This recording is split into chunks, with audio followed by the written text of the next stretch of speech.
Halo, terima kasih untuk menonton video ini. Dan selamat datang di Jumanto Channel.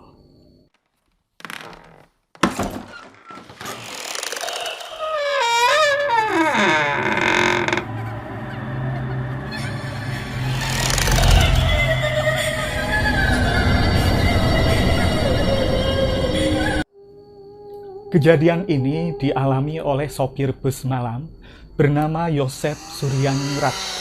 Saat itu ia berangkat dari Bogor sekitar jam 7 malam menuju Padaherang, Cipatujah, arah Pantai Pangandaran lewat Cidaun, Cianjur Selatan. Yosef beroperasi sendiri karena teman kerjanya sedang kurang sehat. Ia menyetir selama 5 jam hingga sampai di Sukanegara dan berhenti. Yosef melihat di ponselnya waktu menunjukkan jam 2.30 dini hari. Perut terasa lapar, entah tidak tahu daerah mana namanya yang Yosef lewati setelah Yosef sudah melewati Cidaun.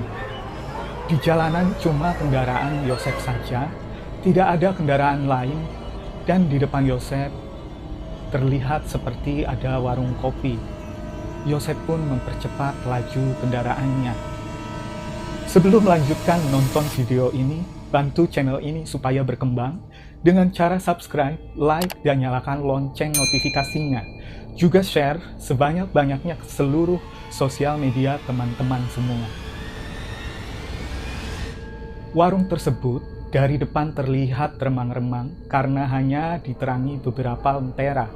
Hidangan yang tampak hanya ada beberapa gorengan yang sudah terlihat dingin. Yosef pun masuk ke warung tersebut dan memanggil pemiliknya dengan bahasa Sunda. Pemilik warung yang merupakan seorang perempuan menyahut dan datang menemui Yosef. Yosef pun duduk dan segera memesan kopi susu. Melihat kondisi warung yang sepi, Yosef pun bertanya kepada perempuan itu, mengapa hanya sendirian saja?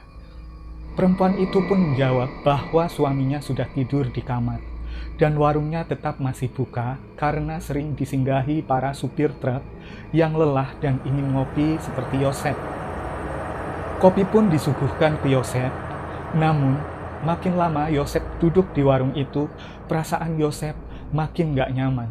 Hawa begitu sangat dingin, hidung Yosef tiba-tiba mencium bau amis. Dalam hati Yosef, astagfirullahaladzim, ada apa ini? Sambil menyalakan rokok, Yosef pun memperhatikan kopi yang terasa agak dingin. Ia mendadak cemas dengan warung dan pemilik warung tadi. Saat kembali meminum kopi, anehnya kopi yang Yosef minum tiba-tiba rasanya menjadi hambar dan membuat badannya terasa sangat berat. Ia pun menuju ke mobil hendak ganti baju karena bajunya penuh dengan keringat dingin.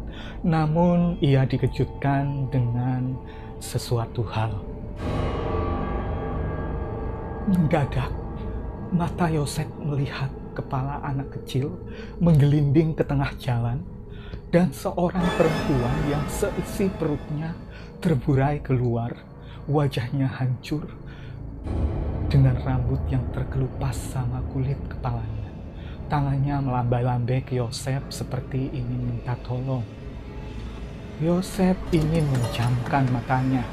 Kepala rasanya berat sekali. Lalu Yosef menoleh ke arah perempuan pemilik warung itu. Yosef melihat dia seperti sedang menangis meratapi sesuatu. Wajahnya pucat pasi, sorot mata yang penuh benci. Yosef kemudian keluar dari mobil, tidak peduli dengan ada apa saja di sekelilingnya. Dan Yosef berniat mau membayar kopi yang sudah dipesannya tadi.